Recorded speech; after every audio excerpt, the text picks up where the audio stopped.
بسم الله الرحمن الرحيم.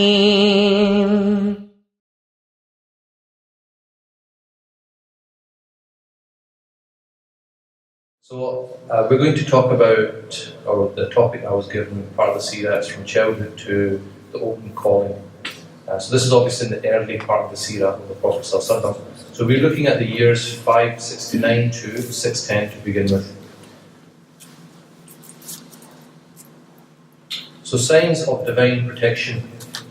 Ibn Ishaq is known as one of the earliest sources of Seerah, and he mentions that it was recorded that when Amina radiallahu anha became pregnant with the Prophet ﷺ, she had a vision, and a voice spoke to her saying, "You are pregnant with the prince of this nation. When he is born on this earth, you must say, I place him under the protection of the only one, from the wickedness of every envious person. And you must name him Muhammad sallallahu alayhi wasallam." So, as we know, the Prophet sallallahu alayhi wasallam, before he was born, his father passed away, Abdullah, and his mother, Amina, was still was pregnant with him at the time. And you might know that we often call the Prophet an orphan. And sometimes people think, well, why do we call an orphan when his mother was still alive? Classically, they used to classify a person as an orphan if that person did not have a father. So before the age of puberty, if they lost their father, they would classify them as a yatim, as an orphan. And so what happens is, at that time, the tradition of the people at that time was that they would send their children away to the rural places, because it's a bit like now, if you're in the city, it's a bit, there's a lot of pollution, and if you go to the countryside, you breathe in some proper fresh air. So they would send them away from the city, and away from the hustle bustle of life, away from the dunya. And those early formative years, they would learn proper language. They would eat, organic food, as we would say now, and they breathe fresh air. So it basically give them a chance for their early years to be brought up in a pure way, and also physically for them to be strong. So what used to happen was the people from the rural places would come to the cities in search of taking on a child, and in return the family would give them some money. It's like nannies now, isn't it? So if it's really bad, you call a nanny. Was it 911? Right. So they'd bring in these, you could say, nannies or wet nurses, and they would then select a child and they would get payment. So because the Prophet ﷺ was an orphan, he got ignored by all the wet nurses. Nobody wanted him because they thought, we don't want an orphan, we want somebody strong, a big family, we'll get more money. And Halima Sa'diyah, she is the one who gets the Prophet ﷺ. So she's blessed. At last we arrived in Makkah to look for sucklings, and there was not a woman amongst us to whom the apostle of Allah was not offered. They all refused to take charge of him as soon as they were told he was an orphan, because we expected benefits from the father of an infant, but did not like the orphans. Then came that a mother or grandfather would do us but little good. Little did they know that he was the most blessed child of all of them. So as soon as Halima, she discusses with her husband, they say, well, it's better we take a child rather than not take a child. They take the Prophet ﷺ reluctantly. As soon as they take the Prophet ﷺ, their animal starts to go quicker than all the other animals. They notice a barakah straight away. And then when they get back to their place, they started to notice that their sheep are full of milk, whilst the other people's sheep are dry. And then when the others start seeing this, they think it's because something to do with her sheep. So they say, woe to you, pasture with the shepherd of the daughter of Uday is pasturing. In other words, Halima, thinking that wherever her sheep are, that's where it must be the grass. Must be something to do with the grass. So nevertheless, their sheep returned in the morning hungry with a drop of milk, and my sheep were filled with milk. So straight away, the barakah of the Prophet ﷺ, they see it in their life and their sustenance. In this manner, we continue to receive from Allah increased benefits for 2 years. Then I weaned the boy, and he became strong as no other boys had. So after 2 years of the weaning process, they would give them breast milk for 2 years, and then they would return back to the parents, so return back to their mother. However, what Halima does is she takes back to the Prophet ﷺ and then asks for an extension, because she sees the barakah of this child, and she says, look, I know the 2 year period is over, just leave him a little bit longer with us. And so Amina agrees to extend the period. I asked his mother to leave him with us to grow fat, and told her that I feared the climate and disease in Mecca might harm him.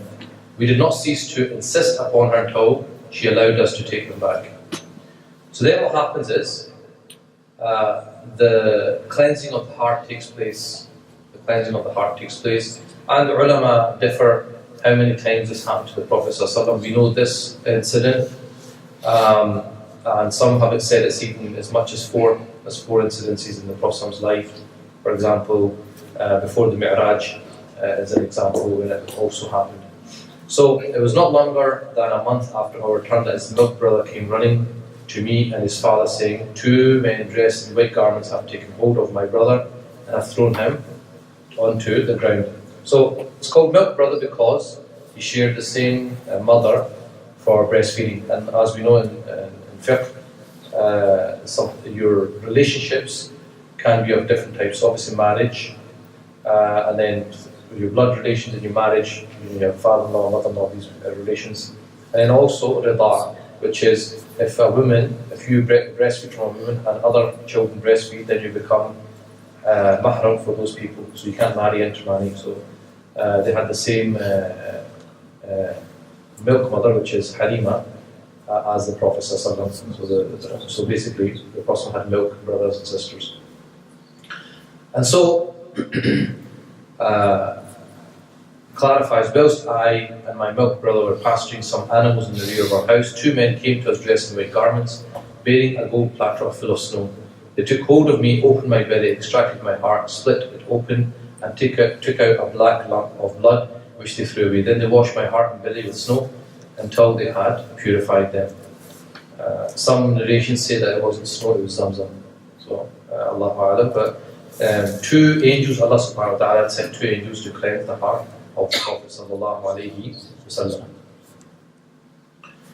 So, what happens is when they see this, they think, oh my God, this is a bit abnormal, this is a bit supernatural, I think we'll just give the boy back now. So they'd ask for an extension, and no sooner than that they'd come back again saying, oh, it's okay, we've changed our mind. So Amina wants to know why. She asked, why have you now brought him back? Are you afraid that he's possessed by Satan? And Halima replies, yes. So she thinks it's something a bit strange. And then Amina says, no, by Allah, Satan has no access to him, because something great is the matter with my son. So even Amina, like I said, there's barakah for Halima, but Amina herself knew that this was no ordinary child. She goes on to describe, she said, when I was pregnant, I didn't feel any difference. So basically, when a woman gets pregnant, her hormones, change. She gets, difficulty. She gets cravings for, I don't know, cheese and crisps or other things that women do, chippy chips or whatever it is. So, things change for a woman. But she said that nothing changed for her, and she said it was so easy. It was so easy that she didn't feel anything.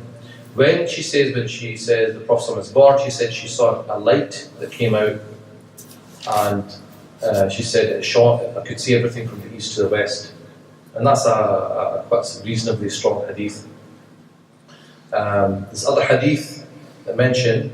There's other narrations that say when he was born, he placed his hands in the ground and then raised his head to the heavens. So all these things are mentioned in the books. Okay, so just continuing on from what we were discussing just before we stopped for Salah.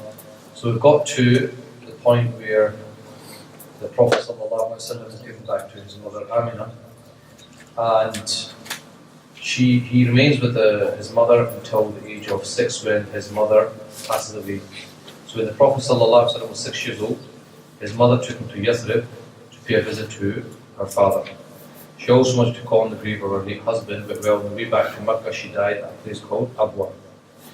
And so at this point the Prophet ﷺ has now got no parents in the world. He's got no mother and no father. And so his guardianship goes to his grandfather Abdul Muttalib. So his nanny that remains with him from, in fact, the one person that's with the Prophet ﷺ his entire life, from the beginning right to the end, is Ayman. And that's why the Prophet ﷺ said, she was my mother after my mother. Because Ayman was actually she was the servant of Amina. So when the Prophet was born, from the point his entire life, all the way till he passes away, Ayman's always with him throughout his life. So she's quite a special person, and her kind of nickname was called Barakah. Her nickname was Barakah. So Ayman brought him to his grandfather in Mecca, and he remains with Abdul Muttalib for another 2 years until Abdul Muttalib passes away. Now, Abdul Muttalib is the leader of Quraysh at that time. You know the story of the elephant, the field, sort of field as we have, when Abdul Muttalib was in charge of Quraysh and took people outside of Quraysh. You know the story. So Abdul Muttalib, his habit was to sit in the shade of the Kaaba, and he had many sons, but like say for example, he was sitting here, his sons would not sit in the same cloak that he would sit on, they would sit around him. And once the Prophet ﷺ, he was just a child, he came in the gathering and sat next to him. So his sons, obviously his Prophet's uncles, wanted to move him. And Abdul Muttalib said, no, let my son alone, because in Arabic, you're allowed to call your grandson son. He said, by Allah subhanahu wa ta'ala has something great in him. So even Abdul Muttalib felt something special about him. He felt that there's something great about this grandson of mine. And so, let my son alone, by Allah he will be something great. Then he made the boy sit down by his side on the bed and allowed him to stroke his back with his hands, and whatever he did pleased Abdul Muttalib. And so, at the age of 8, Abdul Muttalib, who was the leader of Quraysh, passes away, and then his guardianship is given to his uncle Abu Talib. And Abu Talib is also the father of Sayyidina Ali, Ja'far and Aqil. Okay, he's also the father of these great people as well. And so he remains with under the guardianship of Abu Talib all the way up to become a messenger at the age of 14, when he gets the first revelation. Now during this period, at the age of 12, he travels and he meets a Christian monk called Bahira. And Bahira is kind of on the route towards Syria. There's a place, the Basra I think it's called, in the southern part of Syria, where it's said that that's where Bahira was, and we actually visited there. So that's the furthest that the Prophet got away from Mecca. And he was a Christian. He was very learned, and we used to just worship Allah subhanahu wa ta'ala, and he used to see caravans all the time going back and forth, and he used to ignore them. However, he doesn't ignore this particular caravan, he calls them for food. It was said that from his place he had seen the Apostle of Allah subhanahu wa ta'ala in the caravan, and that as the caravan approached, a cloud hung over the Apostle of Allah. So he noticed that one particular individual, a cloud is following him. It's obviously heat. There's a cloud shading him, and he realized something special about this person. And so he orders them to come in and have food with him, and he has a conversation. He talks to the person. The person was only 12 years old. When the people had finished eating and dispersed, Buhira addressed the Apostle of Allah subhanahu wa ta'ala as follows: I adjure you by Lat and Uzza, answer the questions I shall ask. And the reason he used these two words is because these were idols that the Quraysh were used to worshipping. And when he said these two words to the Prophet, he said, do not call do not ask me by Lat and Uzza, because there is nothing more hated to me than these two names, but call me by Allah. So then Bahira asks him, okay, I ask you by Allah subhanahu wa ta'ala, answer these questions. He asks some questions. Then Bahira looks on his back and discovers a seal of prophecy between his shoulders. So the Prophet had a particular mark on his shoulders, which was written in their books that this is one of the signs of the awaited messenger. Because we believe the coming of the Prophet ﷺ was foretold, and the Christians knew about it, the Jews knew about it. That's why when it's just that the Jews did not accept the Prophet ﷺ because they felt that he was going to come from their lineage. So we know that the lineage of the Prophet ﷺ goes to Ismail alayhi salam, and for the other prophets it goes back to Ishaq. And so they felt it was going to come from their lineage, but it did not come from their lineage, and that's why they rejected him. So they knew, and also the Christians knew, that another prophet would be coming, would be foretold in their scriptures. And so he knew that there's certain signs of this prophet, and one of them was this seed of prophecy between the shoulders. And so when he sees that, he realizes that he is the coming messenger that they've been waiting for. After he examined the boy, Bahira went to Abu Talib and asked him, "What is this boy to you?" He replied, "My son." Bahira rejoined, "He is not your son, nor is there any need for this boy to have father living." He said, "It can't be your son." He said, "Yes, it's true. He's not my son. He's actually my nephew." And then Bahira says to him, "Don't go any further, turn back, go back to where you came from, because if people find out who he is, they will try to kill him." Earning a livelihood. It's quite important because some Oriental interests try to claim that the Prophet ﷺ got everything from this Christian monk Bahira. But we know from the Seerah, maximum he met him is twice, maximum. So it's impossible for him to have got everything from him. Earning a livelihood, the Prophet ﷺ, after all, used to say, "Verily there has been no prophet who has not tended to the flocks of goats." So Abu Talib was very poor, he had lots of offspring, and so to help him out, the Prophet ﷺ started to work, and he herded goat. And this is something that you've seen all the prophets before. They all at some point had some part in playing as shepherds. And that's because being a shepherd inculcates certain attributes which are important to our prophet or messenger. Patience, leadership, gentleness, being watchful and alert. So all these qualities, you get them from being a shepherd. So the qualities of the Prophet before revelation that mark him as a chosen one. The Apostle of God, or Apostle of Allah subhanahu wa ta'ala, grew, Allah protecting, keeping and guarding him from abominations of idolatry, having predestined him to become his apostle and the recipient of his grace, till he became the most excellent man of his people, the most agreeable in behavior. So the Prophet ﷺ was known to be an upright, noble person amongst his people. This is before Islam. And they actually called him Al-Amin, the trustworthy one. And this is important. The most noble in descent, the finest in neighbourly feeling, the greatest in meekness, the most truthful in utterance, the greatest in fidelity, and the furthest from wickedness, from acts which pollute. Why is this important? Because any caller or any social reformer, anyone who brings change to a people, if he's considered to be noble, if he's considered to be from a high status in society, they're more likely to listen to that person. If he's from an obscure section of society or is doubt over his lineage and so on, they're less likely to listen to him. Also, this is all before he becomes gets a message. Also, what happens, a leader, people always dig into the past. So if you've got a track record, okay, if you've got a track record of being of excellent behaviour, excellent character, then people can't find anything. That's what they're doing at leaders. They say, "Oh, David Cameron used to smoke, cannabis when he was 15 or something like that." They try and take up, things of your past to try and discredit you. "Oh, he said this, 20 years ago. Oh, he said this 50 years ago." he did this or he did that, we've seen here, we've seen there.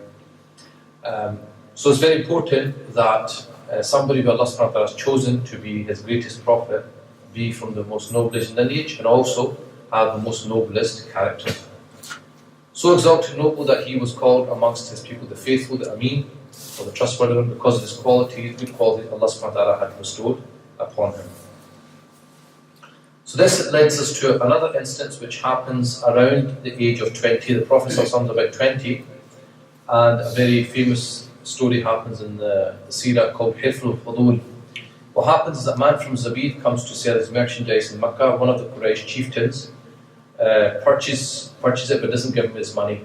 So then what happens is this man seeks justice from Quraysh for the obviously being mistreated. And so he calls upon them. He called upon the people of Makkah to come to his rescue. At last, many of them, moved by embarrassment, assembled in the house of Abdullah ibn Jud'an. And so they discuss what to do about this person, and what happens is, thereafter they form a pact in the name of Allah for repression of acts of lawlessness and restoration of justice to the weak, and oppressed within the walls of Makkah. The covenant was called Hirful Fudul. They made an agreement that nobody will be oppressed, will always stand up for the weak, and so on.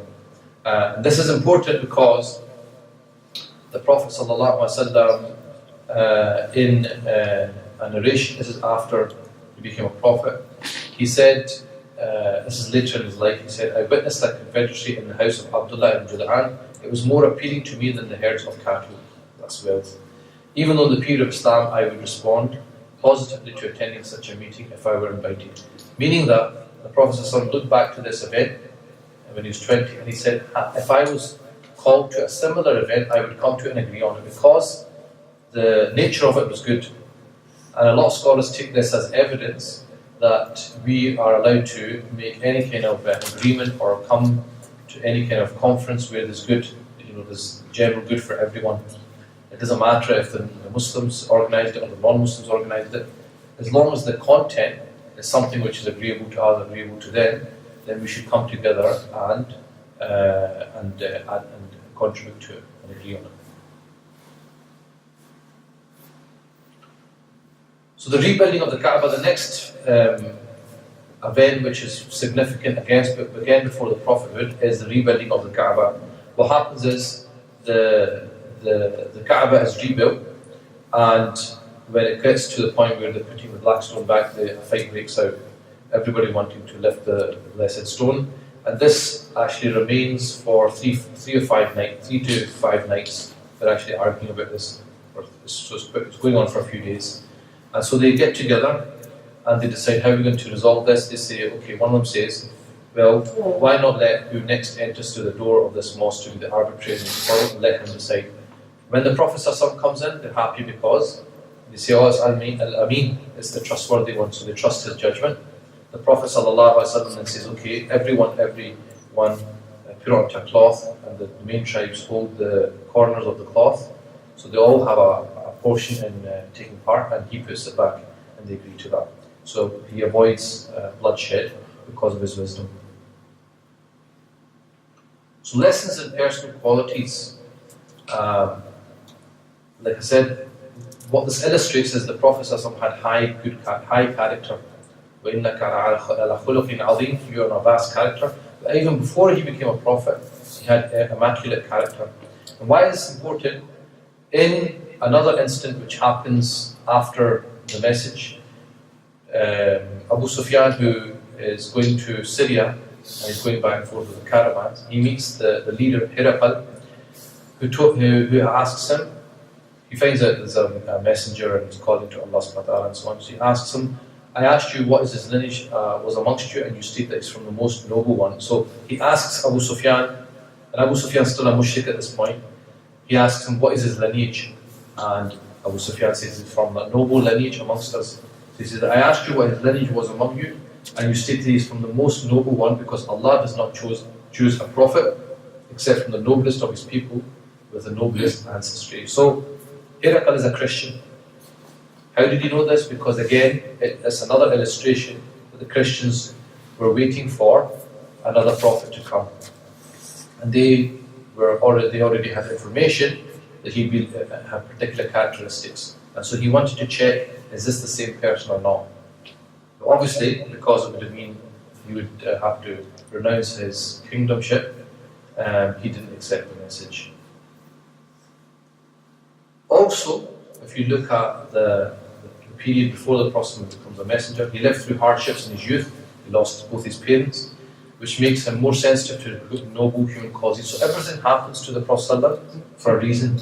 There is a reason why the Prophet is an orphan. Allah subhanahu wa ta'ala wanted that. Right? And also, it's some people say, so that people can say, oh, it was his father, or it was his mother, right? It was Allah subhanahu wa ta'ala wanted to take complete charge of looking after him. And one of the wisdoms of all the Prophet's children that remain after him, if you look at all the sons, they pass away. Because had they lived on, they might have said, oh, he's a prophet, or you know the way scholars pass on to their sons and so on, that kind of idea. So it's to basically cut that off. In fact, the only child that survives him is Fatima Zahra, and she passes away 6 months after him. You see, so these are all wisdoms why Allah subhanahu wa ta'ala does all these things. Such experiences make him more sympathetic with the plight of orphans, the poor, and the oppressed. So because he went through all these things himself, poverty, looking after other people, then that obviously, if you go through that experience, right, that's going to make you then more in touch with the poor and oppressed. And we see that in the Seerah. The Prophet always had special attention for the weak and the oppressed, even when he became prophet. Also, if you look at the early part of his life was simplicity. Why is simplicity important? Because, especially in the early years of being away from the complexities of life in the city, because it gives you clarity of intellect, clarity, strength of mind, body, soul, and also fasaha, or eloquence. Independence. The Prophet ﷺ worked. He was a merchant, and then obviously he looked after sheep. So the Prophet ﷺ did not rely on handouts. He worked by his own hands. And this is important because somebody who calls to Allah subhanahu wa ta'ala, if he lives through handouts or through begging, it's not dignified. He has to have independence, financial independence. Otherwise, people will not give him the same respect. Hilf al-Fudul in our role in society, so improving the world in which we live in is an Islamic imperative. Allah subhanahu wa ta'ala says, كُنْتُمْ خَيْرُ أُمَّةٍ أُخْرِجَتْ لِلنَّاسِ. You were the best of communities brought forth for mankind. This discussion is what? What does it mean to be the best community?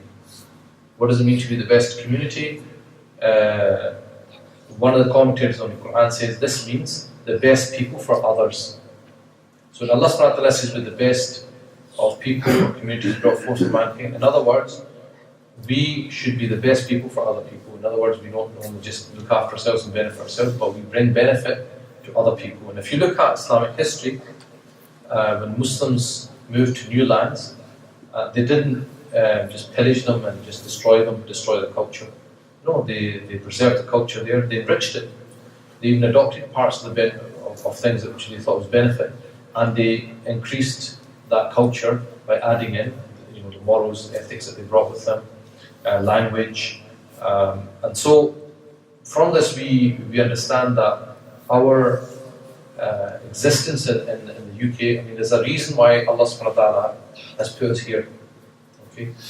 Yes, okay, maybe my father came over for whatever reasons, but there's a reason that Allah subhanahu wa ta'ala chose me to be born in this country.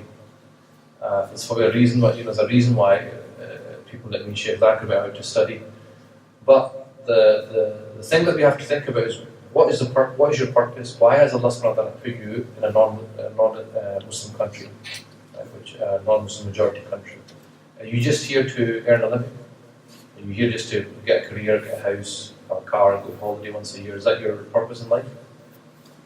Right? You have to really, really think, why has Allah subhanahu wa ta'ala chosen me to be here and not somewhere else? There's a wisdom. Everything happens for a reason. In the Seerah we're saying, everything's happening for a reason. And you have to search within your own soul, why has Allah subhanahu wa ta'ala put me here? And what is my prerogative? With everything happening in the world, everything happening here, what is my responsibility towards myself, my family, my society, the ummah, everything. So it's something for you guys to think about. In today's social political environment, concern benefit can be understood as civic involvement. Right? The fact that we get involved in society, we don't just live in our own little, street and that's it. No, we actually get out and we contribute and we enrich the society that we live in. And that takes us on to nourishing the soul. So we're looking at the year 610, which is the first revelation. So the emptiness and the corrupt faith of people around the Prophet ﷺ made him agitated and restless. And he was looking for something higher. Okay, he knew something was wrong with society. He saw all the things that were wrong. So often he was seen wandering through the countryside, far away from the bustling city of Makkah, lost in introspection and solitude of his own soul. For this imparted in him a sense of peace, tranquility, and contentment. So, if you look at people who change society, it's usually people who think outside the box. They're living and they're thinking, hold on, something's not right, or maybe they start thinking. They don't just follow everybody.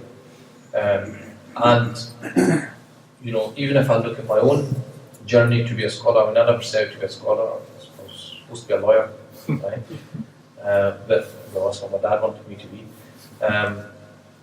But what happens is that change. What made the change? I started to think. I started to look about. I started to look and contemplate. Okay, why am I doing this? Okay, what am I going to do with my life? You only have one life, one chance at life. You're only going to live once. I started looking at the problems in our community, and looking about, and I thought, we need to do something about this. And slowly it led me to go off and study. But the point is that idea of contemplation, reflection, pondering, thinking, something that Quran tells us all the time to do. You're supposed to always be thinking, always pondering, always contemplating. And that in itself is a form of ibadah. Okay, we just prayed salah, that's a form of ibadah. But actually thinking, how can we improve the community? How can we improve da'wah? How can we do this? How can we do that? How can we enrich the community, improve it, take it forward? All of these things, because you're thinking for the benefit of other people, that's a form of ibadah as well. So the Prophet ﷺ, as we know, he used to, every so often he used to go and contemplate in the Ghar Hira, in the cave of Hira. In fact, one of the brothers, many years ago when I was at university, became Muslim. His name's Abdul Kareem now. So, when you're that age, at that time, there was probably not as many people converting it. I was intrigued, why did you become Muslim? And he said, he was doing medicine. He said, look, I had everything. I had a beautiful girlfriend, I had money, I took drugs, I took alcohol, I partied, I had friends. He goes, I did everything that society told me if I do it, I'll feel happy. Because I still felt empty. And so his flatmate became Muslim, and after a year of watching him, he became Muslim. You see? So, how does that happen when you start thinking, hold on, something's not right? He thought something's not right, and he started to think, and he started to look. A lot of people know there's something not right, but they're just not willing to look or think. Let's just follow everybody. So when he passed through the valleys, he clearly heard the salutation, peace be on thee, O Prophet of Allah. So he actually used to hear, Assalamu alaikum ya Rasulullah, and he'd look round, no one there. Right? And when he looked right and left, he could see nothing but trees and stones. And this was obviously an indication to him that the Prophet was becoming near to him. So in the first narration, when he was nearly 40, he had been known to pass long hours in retirement, meditating and speculating over all aspects of creation around him. So he used to spend time away. And that's why it's good. It's good every so often to get away from the hustle and bustle of life. Get away.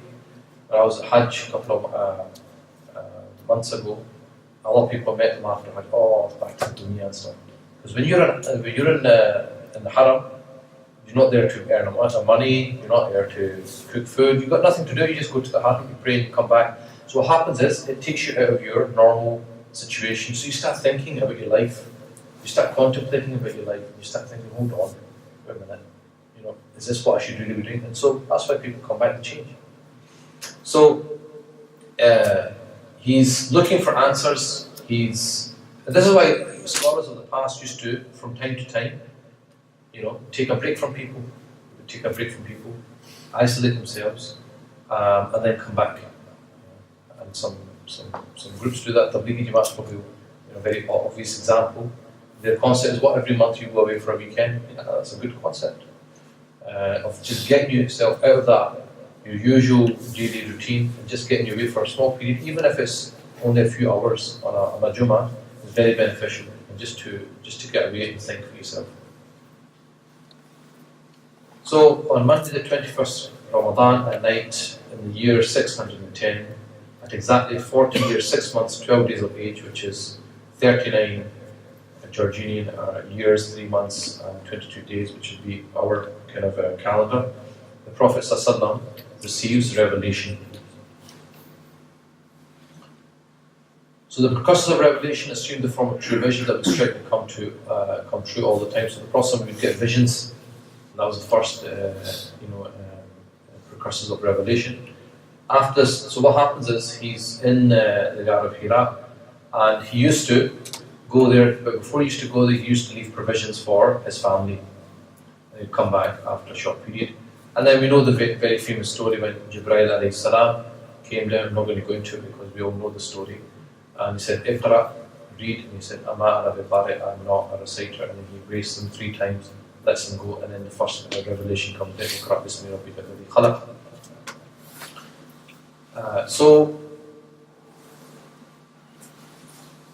The key points surrounding the first revelation: the seclusion was made beloved to him. So he used to like to be by himself. He used to like to get away from society. This is a sign that guidance is a divine gift and not a result of the actions of the human or others. So Allah subhanahu wa ta'ala gifts people like prophets. It's not something they earned. They were chosen. They were chosen by Allah subhanahu wa ta'ala for this function. So Allah subhanahu wa ta'ala, prepared him for that. Cleaning his heart was one preparation. Making seclusion beloved to him is another type of preparation. And like I said, even scholars of the past, every so often they would go away from everybody and then come back, which is called khalwa. Which begs the question, what's better? Is it better to be in society or away from society? What do you guys think?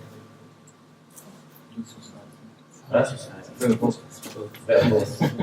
So they say that the highest station is al-khalwa fil jalwa. Right? To be with the people outwardly, and inwardly you're with Allah subhanahu wa ta'ala, which is the state of the Prophet. So he was with the people, but inwardly he was always connected to Allah subhanahu wa ta'ala. So with his families he was laughing and joking and playing, but his heart was connected to Allah subhanahu wa ta'ala. And that's why they said when the adhan went, it's as if we didn't know him and he didn't know us. When he heard Allahu Akbar, he just suddenly as if he's a different person. So it's not a problem going away from time to time, but to completely run away from society and just hide, that's not the sunnah. That's not the sunnah to it. From time to time is fine, but not all the time. One interesting thing is, why did he choose the cave of Hira? So he used to seclude himself in the cave of Hira and worship there. Why did he choose this place over others and never change this? One of the reasons they give is that you can actually see the Kaaba from the Ghar Hira. And if you've done Umrah, maybe the 90s or something, and you went and climbed, you could actually see the Kaaba from Hira. Now, because of these, because of the clock tower and other buildings, you can't see anything anymore, unfortunately.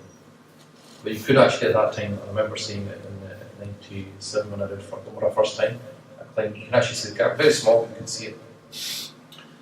And he would return to Khadija, his wife, and gather provisions for a life. It shows that complete seclusion is not from the Sunnah.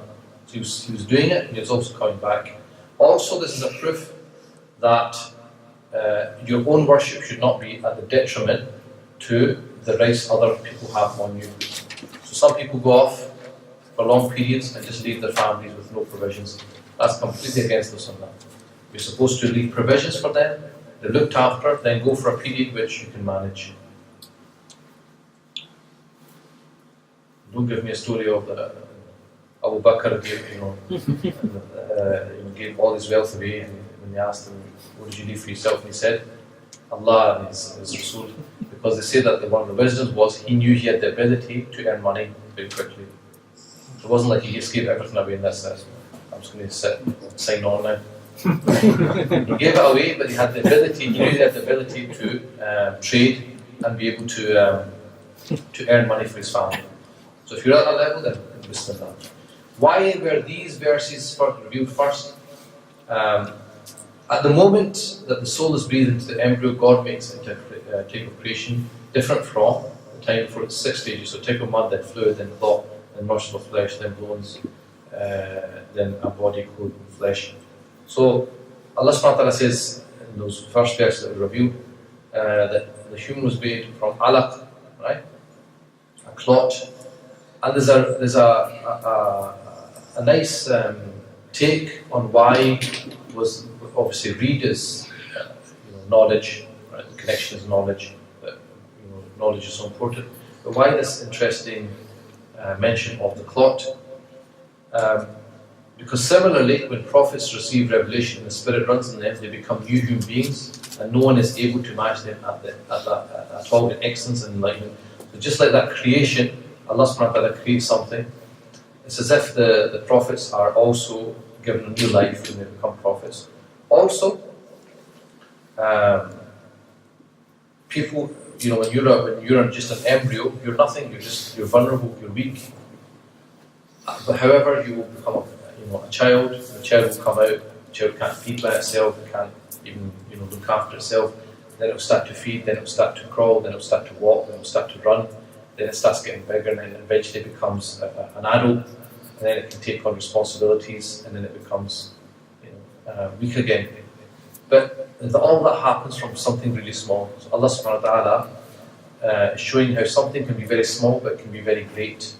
So the reason for Allah subhanahu wa ta'ala reminding the Prophet sallallahu alaihi wasallam of the power with which God created man from a mere clot, the power that created this wonderful human being from a clot, will by the grace of God make Muhammad sallallahu alaihi wasallam, who is the mortal prophet, be able to read after outwardly being illiterate. So in other words, the one who can create an alaq and make it into this amazing human being, this human being who is given aql, that can one day create something that can fly in the air and all these other things. That same being can make the Prophet sallallahu alaihi wasallam. He can do anything to him. He can transform. He can change everything. So even if the Prophet said, "I couldn't read," you see, you might not be able to read, but Allah subhanahu wa ta'ala, if He wants, will be able to make that happen. And that brings us then on to the year 1610 to 13, which is friends and companions. So the Prophet now got revelation, the first revelation, and the first 3 years of the Prophet after the revelation is called a da'wah sirriya period, the secret da'wah. So he gave da'wah but just to close people. After that, we got to what's called the open calling, when he's asked by Allah subhanahu wa ta'ala to take the da'wah out to everybody. So the first 3 years is a very a critical period, it's a building period. So what happens is he comes down after the revelation and he says to Khadija, Zammiluni, cover me, that's why we have Ya Ayyuhal Muzammil, which is one of the first revelations, the one who's covered, and Ya Ayyuhal Mudaththir, which has the same meaning. And she says what happens, and he says, look, I saw this happened. And his wife, Khadija, radiallahu anha, has a very high status, because not only is she the first woman to become Muslim, she gives the Prophet sallallahu alaihi wasallam the comfort, the emotional support that he needs. She says to him, God will never disgrace you, you unite family relations, you bear the burden of the weak, you help the poor and the needy, you entertain guests and endure hardships in the path of truthfulness. So she gives him comfort that Allah subhanahu wa ta'ala is not going to disgrace you, because you have all these good qualities. If anything, He's going to favour you.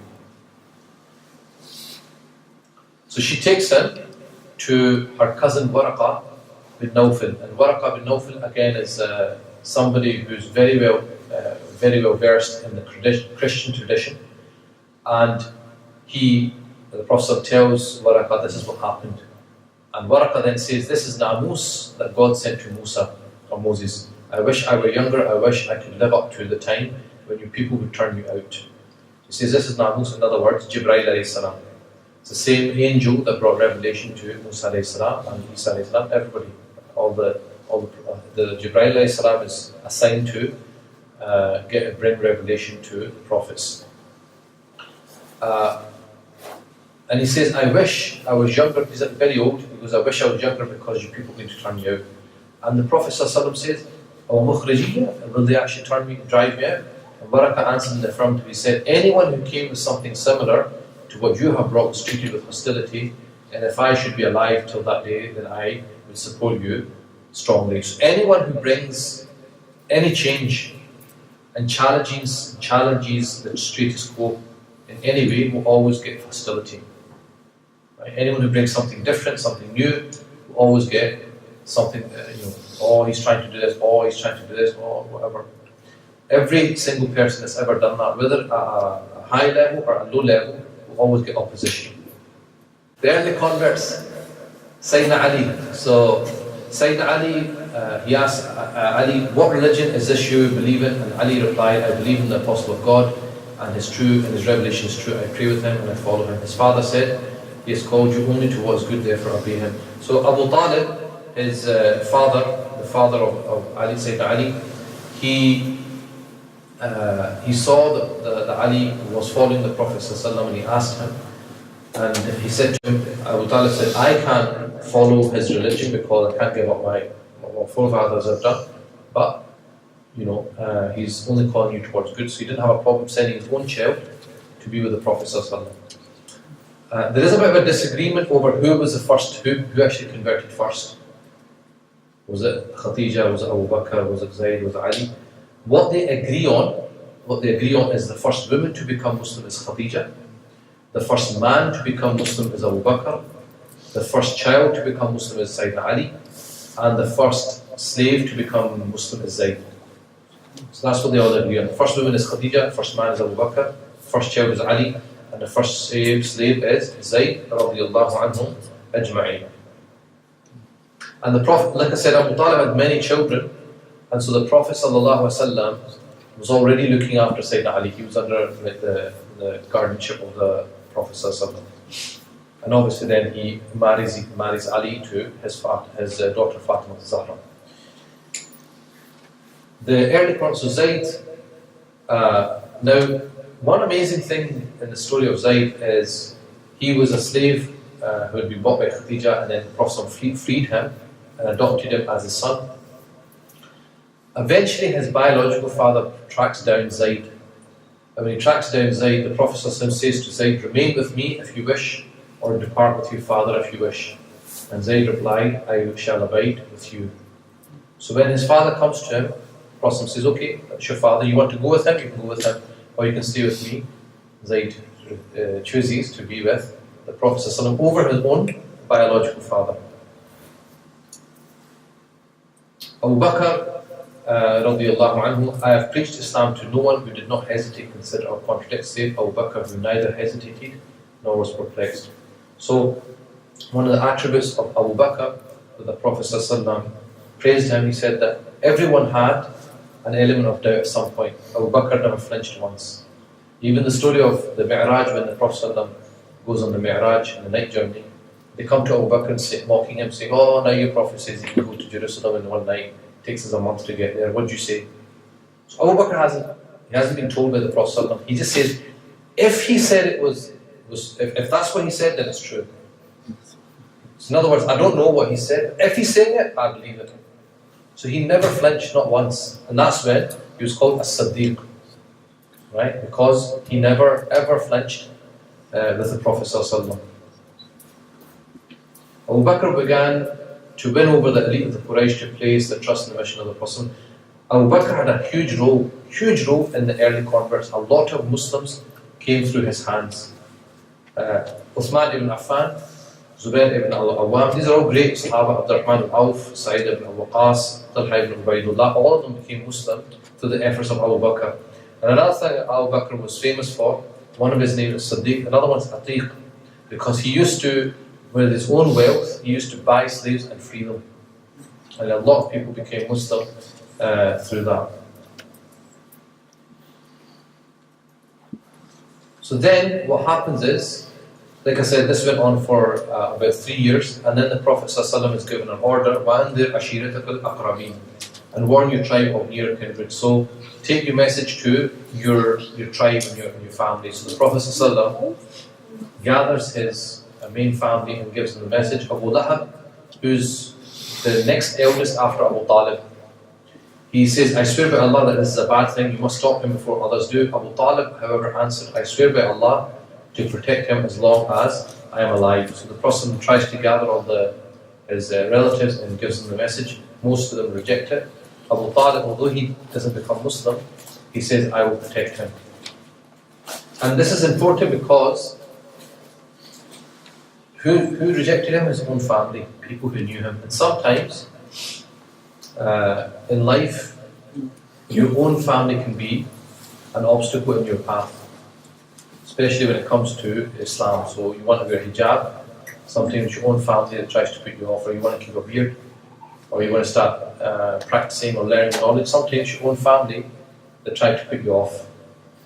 So we shouldn't be surprised. Look at Seerah, Prophet's own family, a lot of them were against him.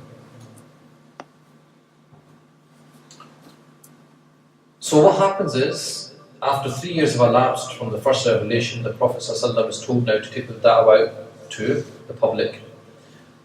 Now, what they used to do was, if you've been to Umrah, you know that from Safa Marwa, isn't it? Sa'i. So you start from Safa, you go to Marwa. And the story is obviously of Hajra. But Safa was actually outside of Makkah, so it gives you an idea of how big Makkah was. Safa was actually a mountain which they used to go to if they wanted to make a big important announcement. So they would go to the Mount of Safa, call everyone out, and then they would make an announcement. So the Prophet ﷺ called everyone out on the Mount of Safa, and he says to them, if I were to tell you that horsemen were advancing to attack you from the other side of the hill, would you believe me? He says, if I tell you there's an army coming, are you going to believe me? Of course. They said, of course. We know you don't lie. You're Al-Amin. They've never known him to lie. You're honest, you're trustworthy, we believe everything you say. We know that you don't lie. He then said, okay, well, Allah sent me as a messenger. So he caught them, isn't it? Because they just admitted that he doesn't lie. So now he's telling them something and they're like, oh, we don't like what he's saying. So because they didn't have an answer, they all went quiet. They didn't know what to do. So Abu Lahab, because they can't intellectually say anything, they just admitted he doesn't lie. He just said, may you perish. Emotional outburst. So sometimes when you're in a discussion, the truth is blatant, but instead of giving you an argument, it's emotion. Right? It's emotion. So the Quraysh stood silent. Still Abu Lahab at last took courage and exclaimed, may you perish. Is it for this that you have brought us here? And that's when Allah subhanahu wa ta'ala, it's not going to be the Prophet who's going to perish, is Abu Lahab. We have a whole surah now. Most of us memorize it. In fact, they say that Abu Lahab could have destroyed Islam by becoming Muslim. He could have disproved the Quran. If you just said, look, I believe, that's it. You just disproved the Quran because there's a whole surah about him. So that takes us up to the open calling. Now I'm going to ask a question, but before that, I want to just quickly talk about Khadija, because Khadija radiallahu anha was vital, absolutely vital in the beginning to the Prophet ﷺ, which is why he never forgot her. Sayyidina Aisha said, I was never more jealous of a woman than Khadija, even though she never met her. She was dead by the time Aisha was on the scene. But why? Because of the way the Prophet used to talk about her, about Khadija. She was married to the Prophet ﷺ for 25 years. She bore all his children apart from Ibrahim. She supported him. She financially supported the da'wah as well. And she was there by his side. And in fact, the year that she died is called the year of sorrow. She dies and also his protector Abu Talib. That's like a year of sorrow for the Prophet ﷺ. Her astuteness and business ability made her business one of the most widespread businesses amongst the Quraysh. So she was a businesswoman, who eventually heard about the Prophet, his honest nature, and she selected the Prophet to take charge of a caravan for her as she was receiving glowing praises of his conduct. And then, based on what her servant Maysara says about him, she was impressed by his integrity, strength of character, adherence to principles, his amicable dealings, and his business abilities. She was deeply moved and impressed and started to think of proposing to Muhammad sallallahu alaihi wasallam. And so she sends a message to the Prophet sallallahu, and it's through her close friend Nafisa bint Manba. And when she asked the Prophet sallallahu why he had not got married, because he said, I don't have any money. Okay. He was 25, he was a lot younger than Khadija. Khadija had been widowed twice. But what did she look at? She didn't look at the fact that he had wealth or anything. She looked at his outstanding character. And when the Prophet asked, who is it? And he said, Khadija. He didn't say, oh, she's too old, or she's divorced, or she's a widow. Right? She was a widow, or she's got, she's too old, or whatever, all the rest, all the things that we think of. She looked at her character. He said she's a good person, a good woman, and that's why he chose to marry her. So that was us, proposal came. Very good person, but he's not got much money. What would we say? For the next 15 years, they lived happily together. Khadija bore several children. They had 4 daughters who survived: Zainab, Ruqayya, Kulthum, and Fatima. Two of them married to Uthman and Seerah. Not at the same time. One passed away, then he married the Prophet. And he said, if I had a third daughter, I would have married her to Uthman radiallahu anhu. So it gives you the status of Uthman. And that's why it's called Nurayn, the possessor of the 2 lights. That's what he was called. Why did she have a special status in his heart? He said, she believed in me when no one else did. She accepted Islam when people rejected me. She helped me and comforted me when there was no one else to help me, a lending hand. So that's the same behind it. Every great man is a great woman. Khadija radiallahu anha had a massive role. And obviously Allah subhanahu wa ta'ala chose her for that role. But that's the role that a woman can have in the success of a man. O Messenger of Allah, Khadija is just coming with a bowl of soup or food or drink for you. When she comes to you, give her greetings of peace from her Lord and from me, and give her good news of the paths of jewels in the garden, where there will be neither noise nor tiredness. So what happens? This is actually Jibreel alayhi salam. Jibreel alayhi salam told the Prophet sallallahu, give salams to Khadija, say that Allah subhanahu wa ta'ala is giving her salams. So, would any one of us give for that message to be given to us? Right? And that's why I said he never stopped loving her even after her death. Even after her death, he used to think of her and mention her with fondness. In fact, when one of her relatives had a similar voice, and he heard her voice, he would change. That remind him of his wife Khadija radiallahu anha.